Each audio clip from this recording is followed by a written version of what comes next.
In 1986, Metallica released their album, Master of Puppets. And my friend Patrick and I are going to talk about it on this episode of Records with Ray.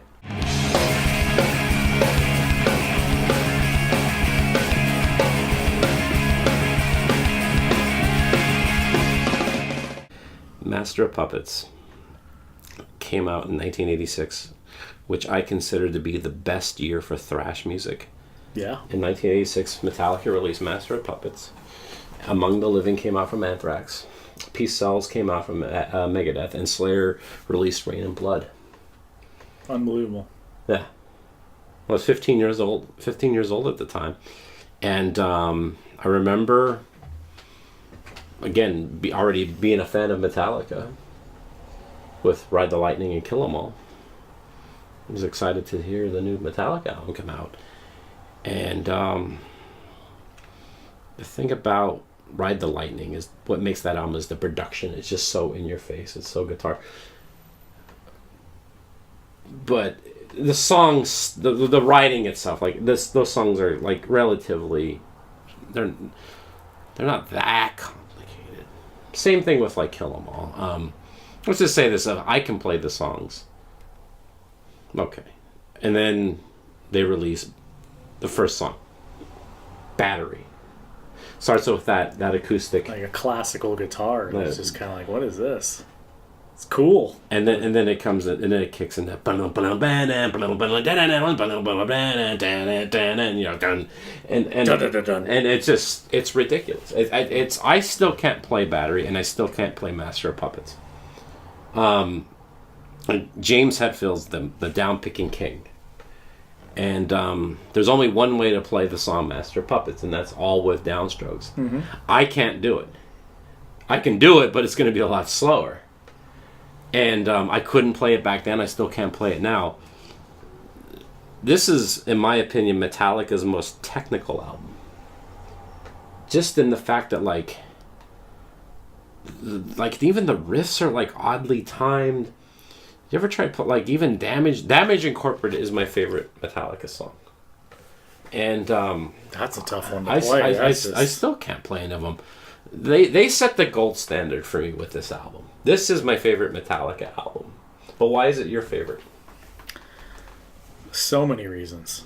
I mean, starting off with, it's fast, it's heavy, it's slow, it's methodical, it's melodic. It's got that thrash essence to it. It's got great words to it. James's voice is awesome. The drums are better than they were on Ride the Lightning. Yeah. Battery is so thrashy. It is so good. Cliff is playing his best. Orion is so crazy good. Damage is it's so good all over the place. And Master of Puppets, the actual song Master of Puppets, with going heavy and just in your face and then slowing it down to the middle part, and actually James playing the solo in the middle part. Whenever James plays a solo, it hits me. It hits my heart, it hits my whole body. Yeah. To where I can hear it. I know the difference between a James solo and a Kirk solo. Yeah. It's a big time difference. Yeah. And hearing him play that is just incredible. And even Kirk's solos on that album are just, they're a tad better than Ride the Lightning, and it's probably the best solos he's had on any album. And just the culmination of all that stuff coming together was just killer for me. And I love the content of what he's saying on there. Yeah. It's a little bit more. You got references to drug addiction, to military stuff going on, to, you know, just breaking shit, whatever it may be, to mental illness with Sanitarium and Battery Part, and it's so all over the place, but at the same time, it's all together in the right place.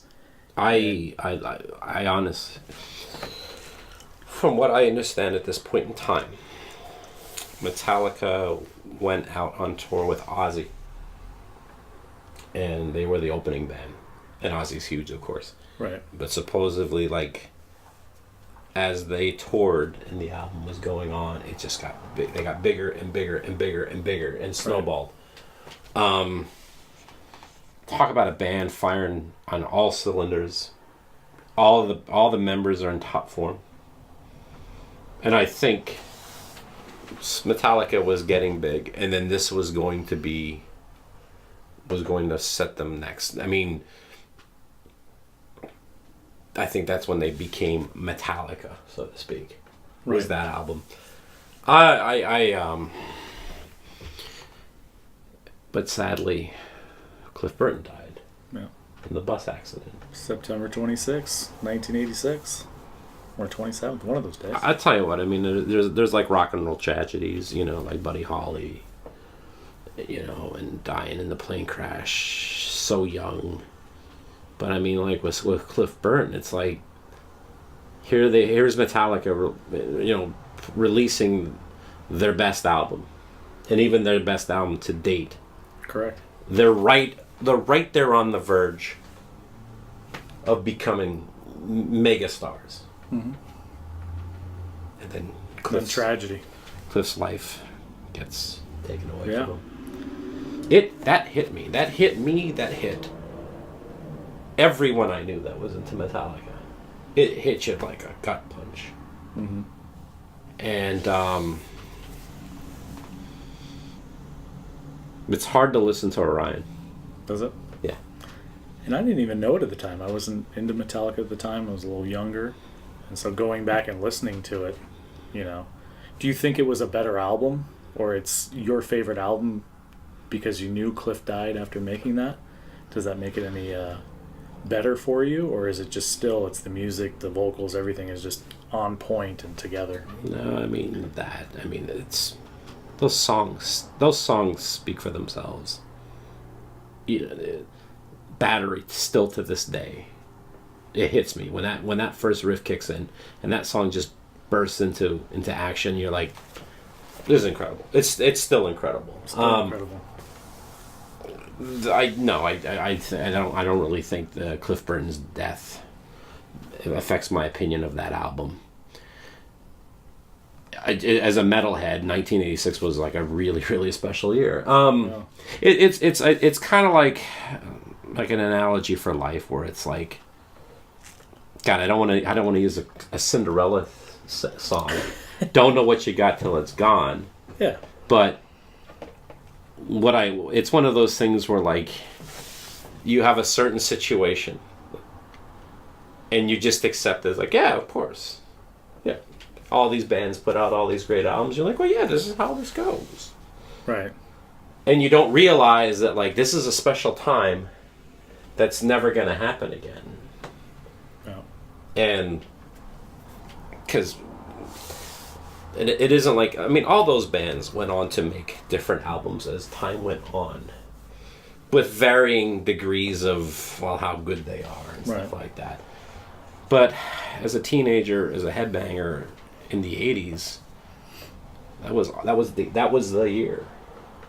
Right. And man, what can I say? I think that was Cliff's, when you look at Kill 'Em All and Ride the Lightning and Master, that was Cliff's masterpiece. That was the best he played on any album that he was on. Yeah. From, listening to the guitar, his parts on Orion, and even his bass solo on that, which I didn't even know for a number of years. I thought that was a guitar solo. No, it's the bass. And then to hear that and go, wow, that's coming out of a bass guitar.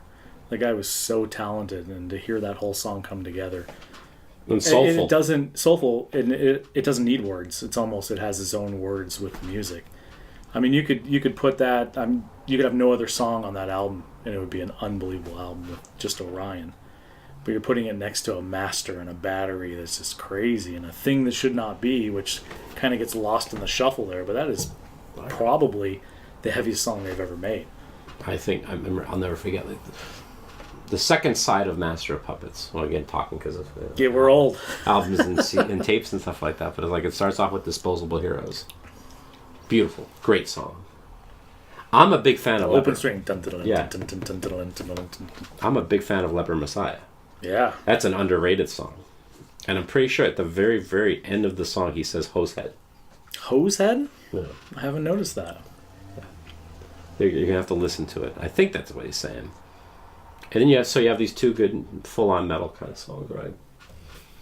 And then the album kind of goes in a different direction because then it goes into Orion. And Orion's a pretty long trip. Right. It's mellow. You got the solos and all the other stuff. But he starts out with the bass on that too, just like he does in Damage Incorporated. Yeah. You know, that melodic bass coming in where you're like, what And it goes what on is for a this? while. Who does this? Where is this from? Yeah. It's a Cliff getting to that level where he was already an unbelievable bass player, but he's evolving to a point. You know? And so you go through that song, you go through Orion, and then it kind of goes into Damage Incorporated. And on the album, Damage Incorporated starts with those volume guitar swells. And you're just sort of like, still kind of in this mellow mode, you know. And then it, bam, bam, and it's such a juxtaposition because for half this side, you're kind of down here. And then it just hits you. It just hits you so hard. When that riff kicks in, the first riff of Damage Incorporated, it's like being plowed by like a bulldozer. Yeah. And that's the way they end the album. And it's relentless. That song is relentless. My favorite T-shirt, my favorite Metallica T-shirt is the Damage Incorporated shirt. Yeah. And I still have it. I can't fit in it, but I still have it. But yeah. Master of Puppets. That song is intense because you're right. It doesn't stop. It never lets up. And I remember hearing that, hearing in my first show, seeing them, '89, hearing a couple of the songs from the show, and then going back to a buddy's garage and listening to the whole album, and then hearing each one of those songs, then hearing Damage, and it's like, what the hell is that? Kind of as a young teenager hearing that, and it makes you want to break something, you know? Yeah. It's something, a natural, organic instinct that's like, Jesus, what is this? And then the middle riff, the it's just fast, awesome stuff. And Kirk's solos are just, it's crazy what was going on at that time in their life that, and doing the research on it, writing it in this little garage in El Cerrito, and, just 4 people in the room, probably this size, coming up with the masterpiece. The best metal album of all time that'll probably will never be beat. Never be beat. And it's even with those other ones that came out, awesome albums. The other one, the Slayer album being my second favorite. Yeah. It's hard to be beat, and they can still play it just as fast today. Well, Slayer's my favorite band, but I'll be the first to tell you, my love for Slayer, they're more about effect.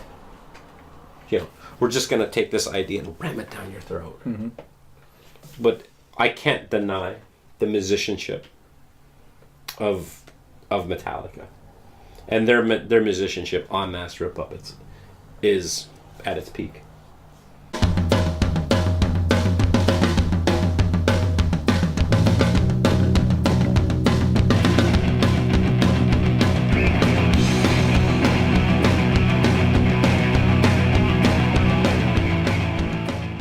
What I notice about the lyrics on Master of Puppets is there's a lot of repetition.